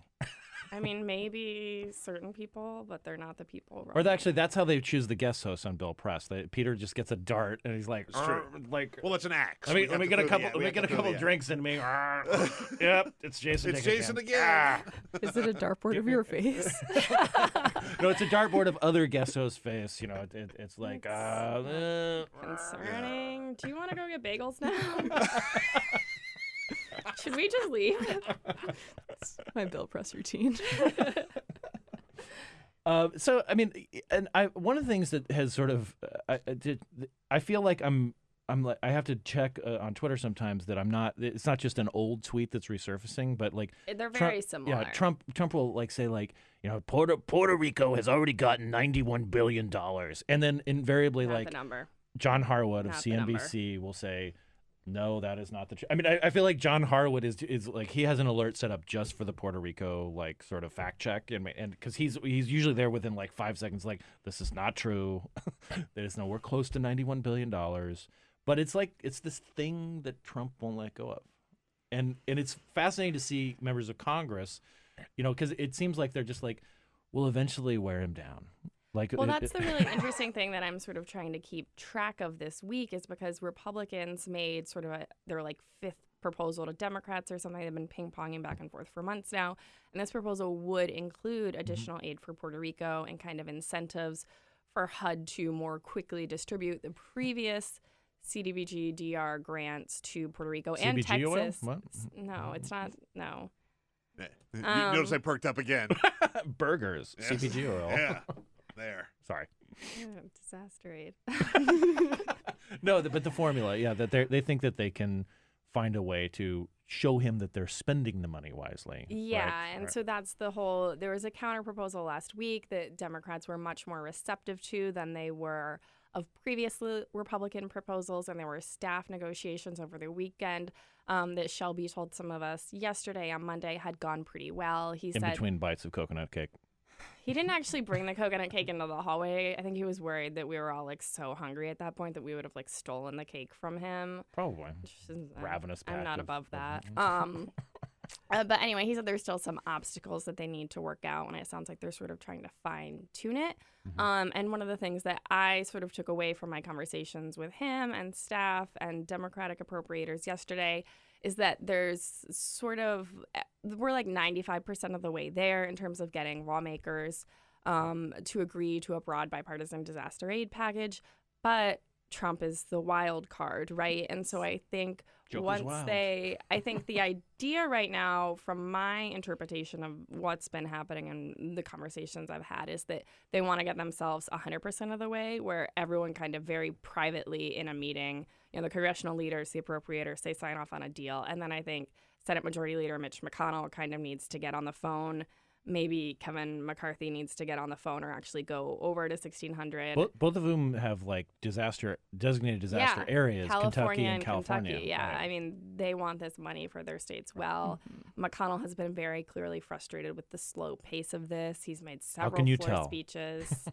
Yeah, I mean, you can tell during his floor speeches. Some of them are, I got to open the Senate, and some of them are, I'm frustrated about this. And I think this was a concern over the weekend, that not to make it all about me and the Red Sox, but when it is though. When Alex Cora basically announced or it became public that he was not going to go to the White House for the Red Sox World Series celebration with Trump, there were concerns that this slight to the president, perceived slight, could stir up more volatility in what Trump was feeling about Puerto Rico aid, because Alex Cora has been so active on that issue. And some people had the thought that if Alex Cora just hadn't made it public, but it was going to come out anyway. But there were concerns. I mean, we had internal, Slack messages going on this over the weekend, God help us,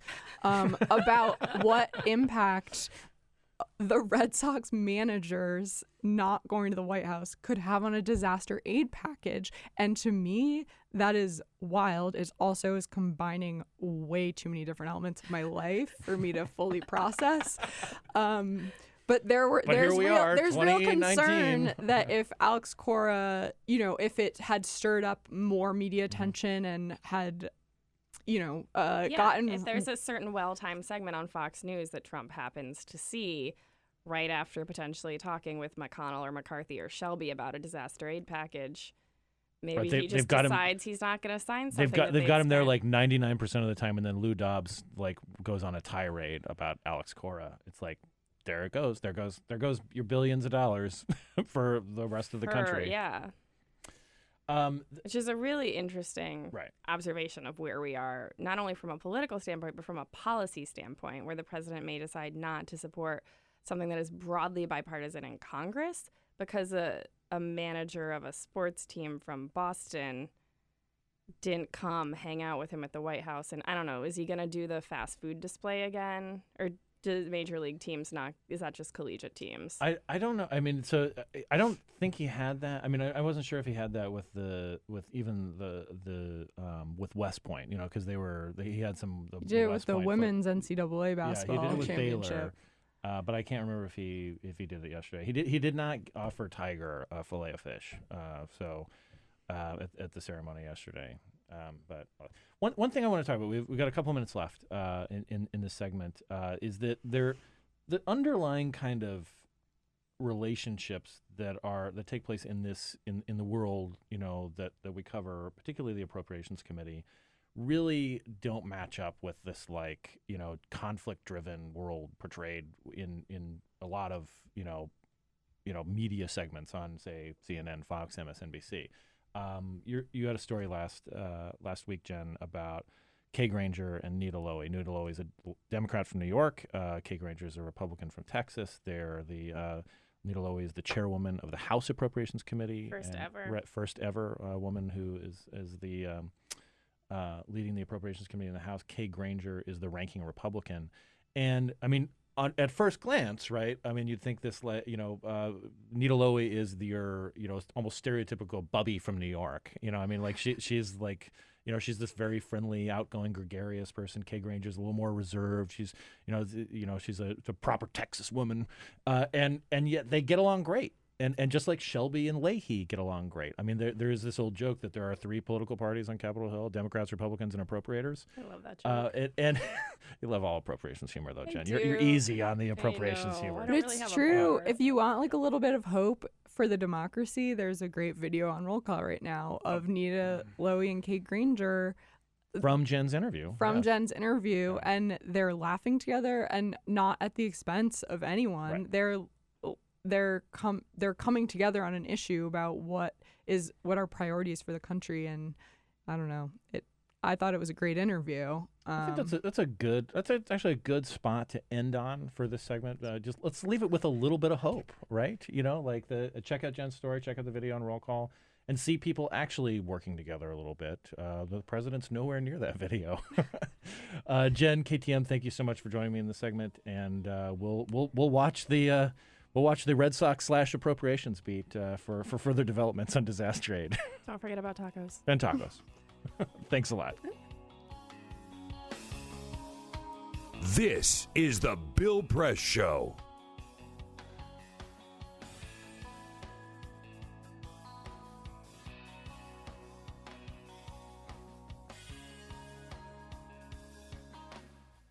What would happen if you didn't follow the established path? Hey, Hard, what's If you this? did the It's my unexpected. resignation letter. You're resigning. Why? Because you're constantly ignoring me. You're half as active as you used to be, and you eat stuff like this. You've been putting me under a lot of pressure lately. That's why I'm ready to quit. I forgot. I'll do better. Please, don't quit on me. Okay, but remember, it's not what you say. It's what you do. Listen to your heart. Don't let it quit on you. Let's go for a walk. Uncontrolled high blood pressure could lead to a stroke, heart attack, or death. Get yours to a healthy range before it's too late. Adventure can be found anywhere, but the best place to start is in the forest. I spy something beginning with S. Snow? No. Snow-covered trees. Nothing to do with snow. Head outside to discover incredible animals and beautiful plants that come together to create an unforgettable adventure. Wow. So grab your loved ones. Don't even. And explore a world of possibilities. Come on, this way. Visit discovertheforest.org to find the closest forest or park to you. I grew up in the housing projects of Cleveland. I didn't even know that life could be any better than it was. Education for me has been a way to get away from the agony of what was normal life. I want to be able to impact the community, not just look back on where I came from, but to reach back to where I came from and pull some people up with me. My name is David, and I am your dividend.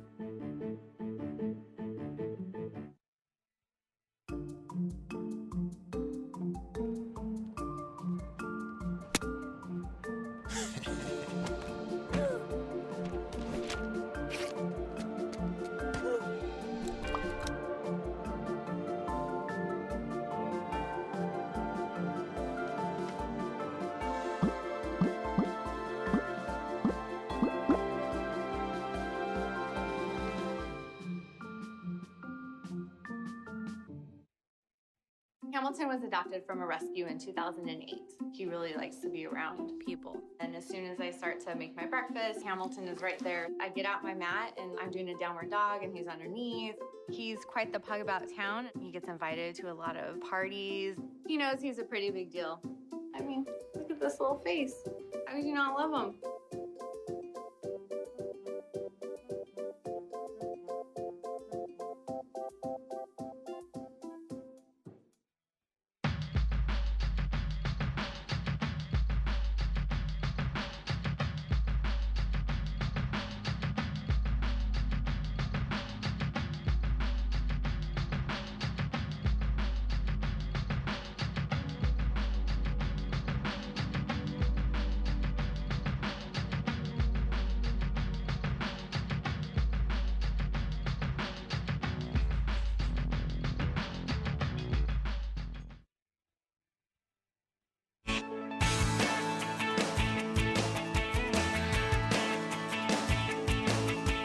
This is the Bill Press Show.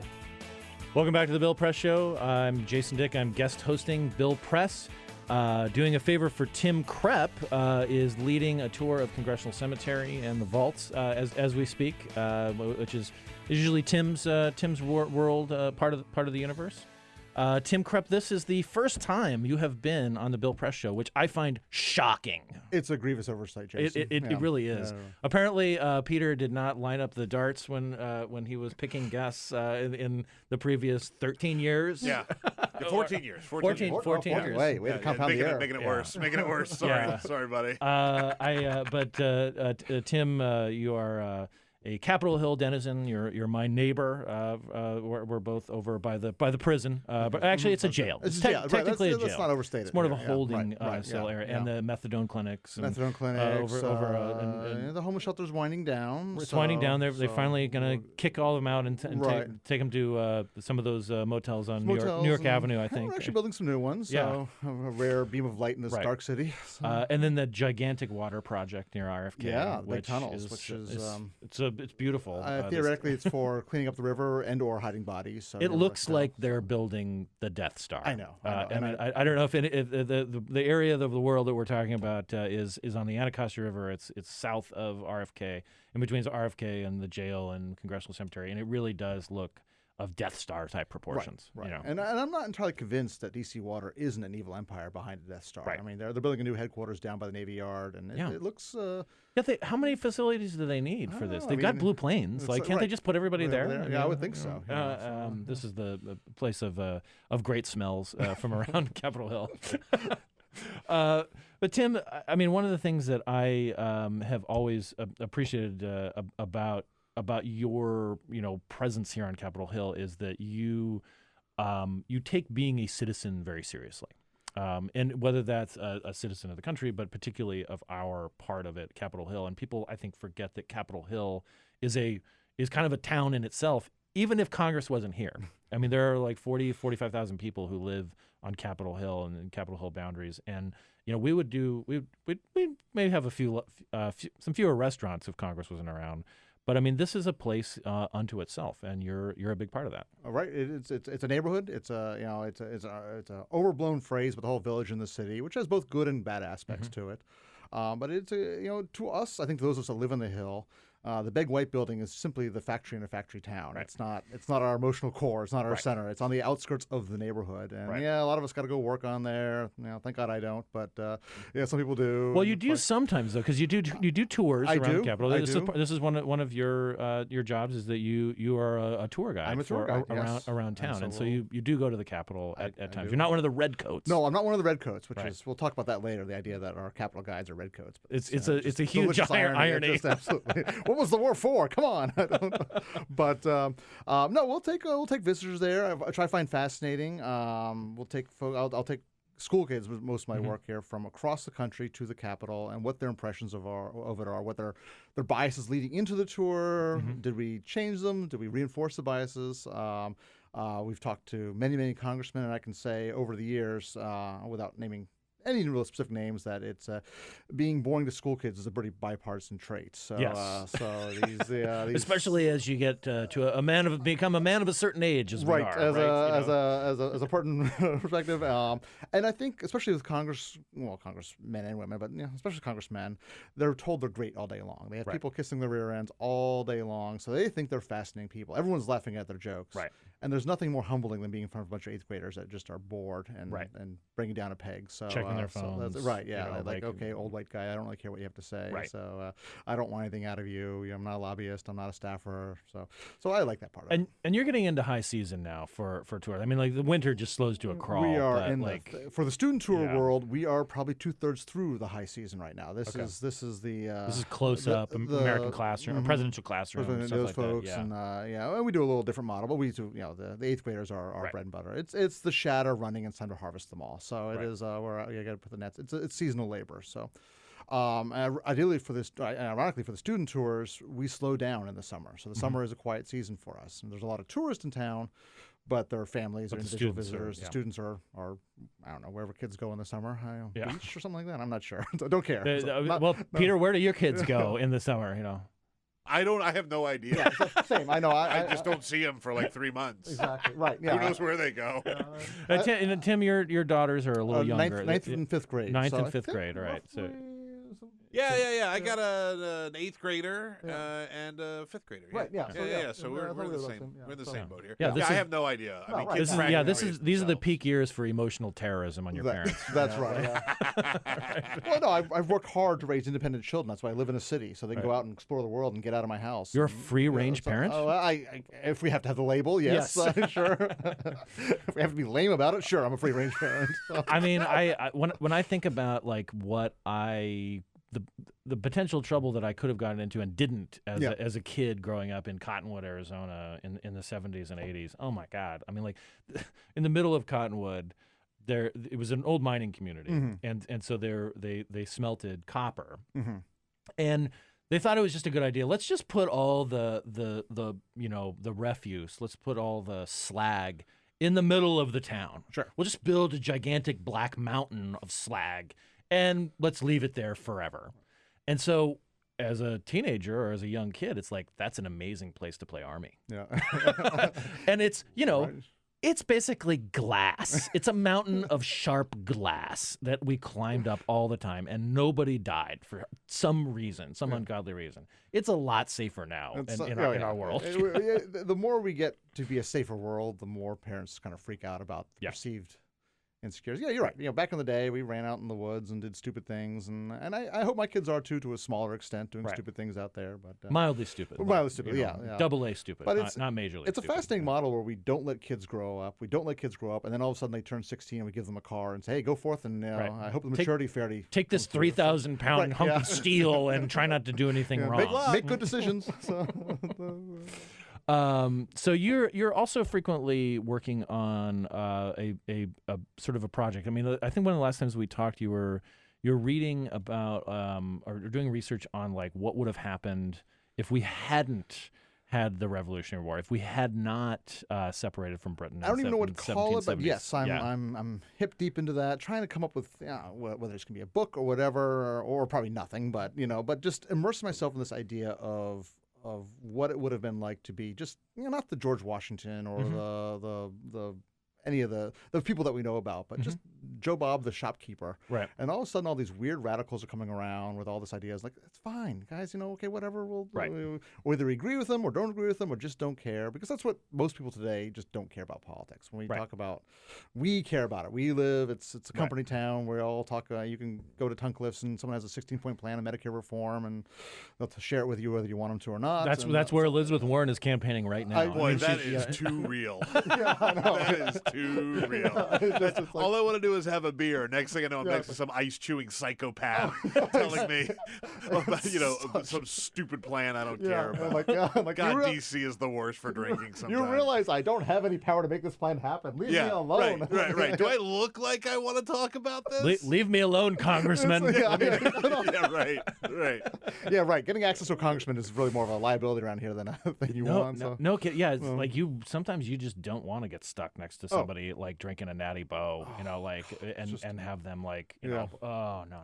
Can we just watch the game? Well, and I don't really. I mean, I follow baseball, but I don't really follow sports a whole lot, so I don't have that default to like shift the conversation away. So I was like, can we talk American Revolution? Because I can talk about that. I don't know. You've written a couple books about ghosts too. Ghosts in the Capitol. And Capitol haunts and Ghosts of Georgetown. That could freak people out. They could be like, oh, maybe I'll find somebody else. Right. This could be kind but of the problem weird. is ghost people are almost worse than politic people, and I shouldn't really insult my audience, my customers here, but they're like cat people with not living cats. So they're coming. They really latch onto you. And speaking of that, real quick, because a couple of years ago, a couple of years ago, Katherine Tully-McManus, one of our last guests on the show, she did this video for Roll Call about some of the with our Herd on the Hill people about like the ghosts in the Capitol.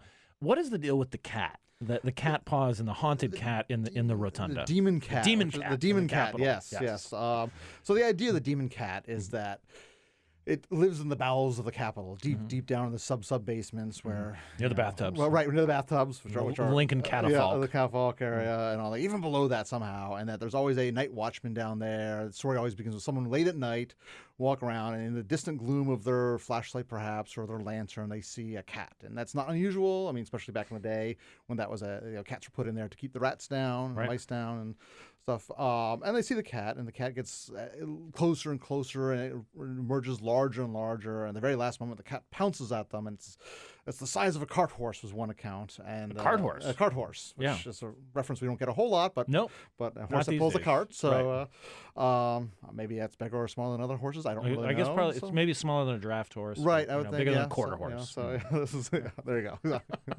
You know horses, I do not. So growing up in a ranch, they're the ones that aren't cows. I got that much. Right, so so the cat leaps at you and you cower and it leaps over you and then you turn around and it's disappeared. And so it's this telling of the story. And there are like cat prints in the rotunda down area, in the down on the crypt level. Right outside the Senate and they're there if you want to see them. They're you gotta have to want it a little bit, but they look like cat prints now they would be like house cat size. Right.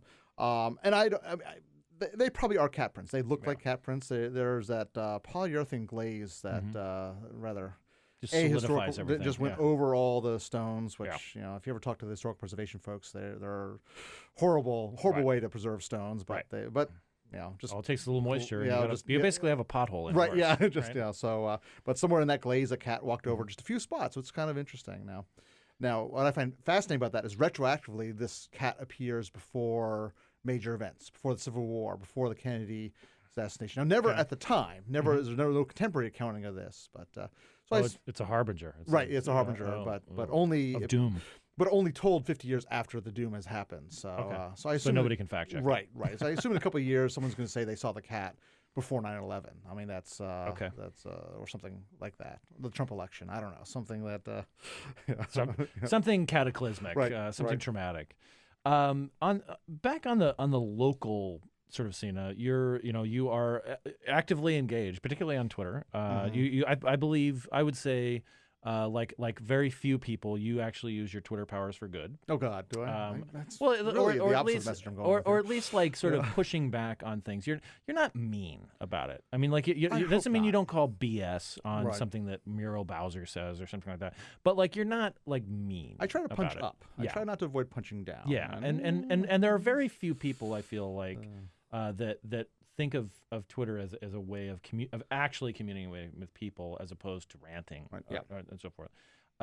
But there are any number of issues too to occupy us besides that of Congress and the national conversation, which is important. And I mean you've been in town roughly 20. I came here first as a student in 93. So in the Navy for a while, but been back here permanently since 01. Okay. So, I've moved here in '98. You know, moving here in '93 was a little different even than in '98. I mean, a very different. I was a college city. student, so therefore I was an idiot. But you know, and I'm not observant and all that stuff. Well, and also you possibly a little cloistered, you know, because just a little bit, a little bit. But I mean, DC was a very different place. Very different town. It was in the 1993. Marion Barry era, and of course I had very different opinions on it then than I do now. But it was I had a, you know, if not a first-hand seat, I could see the first-hand seats from where I was at. So. And I feel like that, you know, one of the things that comes up over and over again is like that this is a city transformed, and we may not be going in a direction that seems sustainable. I mean, like I am glad it's safer, you know, than when I moved here in 1998. I think it's good to have to live in a place where people want to move, and people are moving here. They think that there is an opportunity to either engage in public service or be in some way, you know, kind of while the earth spins, make yourself useful, kind of thing. And so we have, I mean, I think just in the 21 years I've been here, like the city's gained like 250,000 people. Good third or so. You know, because and outside of that, we're Baltimore, right? I mean, we're a kind of a wreck of a city. No offense to Baltimore, it's just like it's got a lot of problems that made it almost indistinguishable in terms of like the urban like problems that it had, like violence or mismanagement by government. So the city is not mismanaged in the way that a lot of big cities are. And it's important to keep that in mind because, you know, I'll rail against the mayor or some council members and all that. And like our problems today are, generally speaking, much better than our problems were when I first came here. Right. So, I mean, my kids go to public schools. They've been to 2 public schools, a traditional one and a charter one. Both have been amazing experiences, far better than the public schools that in the bland suburb that I grew up in were. It's just been amazing. Our transportation system largely works, and so I complain about that all the time. But compared to the rest of America, which is a very low bar on transportation systems, I might add. Yes. You know, I grew up I went to high school in Phoenix, we had bus service. We did not have bus service on Sunday. Sure, because people don't have to do anything on Sunday. Right, so right. It's, people don't have to go to work. You know, I mean, it was just insane. I mean, we're almost at a 4th-tier Eastern European city level, so which is a very good for Which means we have a subway that works some of the time. Right. Yeah, we largely have a subway. It exists. My favorite part of this is that, again, you know, some of the problems that are that the metro, when they built it, they utilized a contractor that had no peers. I mean, so when the escalators finally started going 20 years after, which they will, you know, there were no replacement parts. So, you know, the Potomac Avenue Metro is my metro stop, you know, and yesterday I got out of it because, you know, I've been like trying to bike more now that the weather's nicer and so forth. Yesterday I got out of the metro and I just, an entire row of escalators is just missing. It's just gone because they're like, I think we just have to rebuild it entirely from scratch. Right, yeah. And you contrast that with a place like San Francisco where they're like, you know what, we're just going to buy a bunch of old trolleys from around the world because they made the same trolley for all cities. So we're just going to make that like the streetcar because it's the same everywhere. Which is amazing in the DC Metro is that our cars don't have the same of like the 4000 series or the 5000 series. They're not interchangeable. No. So the parts aren't interchangeable. So every one is a handcrafted, one of a kind, whatever. So. And so it's like it's like an Italian pair of shoes. It looks really nice, and it will cost you through the nose to do any kind of repair on it. Right. Yeah, it's like a sports car. You know, it's why Southwest flies only 737s. They have the standard airframe. It's which got them in trouble with the Max, but nevertheless, it's everybody got in trouble with the Max. But you know, not to minimize the problems. What do you think? You know, I'm always curious for people who have been here through a couple of different eras. What they perceive of as like Washington's biggest challenges outside of Congress and the administration and the Supreme Court, outside of the federal government. Right. What are the biggest issues that you see as somebody who's a civically engaged person, like that Washington D.C. has to So deal with? It's interesting because the federal government's not our problem. That's your problem, America. Deal with it. You know, you something. You elected these people. Yeah, you know, you fix this. This is not. You don't like Congress. It's your fault. Yeah, we don't have a real rep, so that's you don't let us play in the sandbox. So I don't care what you do over there. So, but for D.C., the locality where I live, where you live, where Peter lives, we are. Oh, he lives up in like Ohio or something. I'm out of the district. I'm one of those guys. It's like is it Gaithersburg? Right. It's even more north than that. Germantown, like way up there. You're close. Are you closer to Frederick than you are DC? That's not wrong. That's not wrong. You know what, though? I need to have land. It's nice to have land. What are you, a farmer? I like to sit on my porch with a nice cold glass of tea and eat my cucumber sandwiches and look over all my land here. In the What he actually likes to do is he just wants to be able to pee in his backyard without anybody calling the cops. Look, Also not wrong. Also not wrong. I can sit on my front porch and look over my land and pee off the back alley if I want. I can do all of that. Now, my front porch is like 10 feet of land, but whatever. So, But the you back don't- alley is... You don't have to spend a lot of time mowing it. Jason's yard. Yeah, there's not a lot of time mowing it. That's why I have kids. That's right. Yeah. So back to your question, though, of what the... Never kind mind of the next- interloper in the booth there. You know. So back to that. In many ways, we've come so far. I mean, our schools have... remembering what schools were like 20 years ago. Remembering what my daughter's school was like. She's in 9th grade now when she started at pre-K 3, of how the school has grown, or how our transportation network has grown. You know, how many more bike lanes and things like that. We have the bike share systems and all that. So on one hand, it's easy to say, like, look, we've come so far. Yeah. But then you compare it to worldwide standards of where we're at. One thing that we all are facing as a nation and in D.C. is that global warming, climate change is happening. And we can put off other things, sure, race issues are an issue, but they've been an issue for 400 years, and we deal with that. And so obviously we need to deal with that right now. But if we don't, we can deal with it.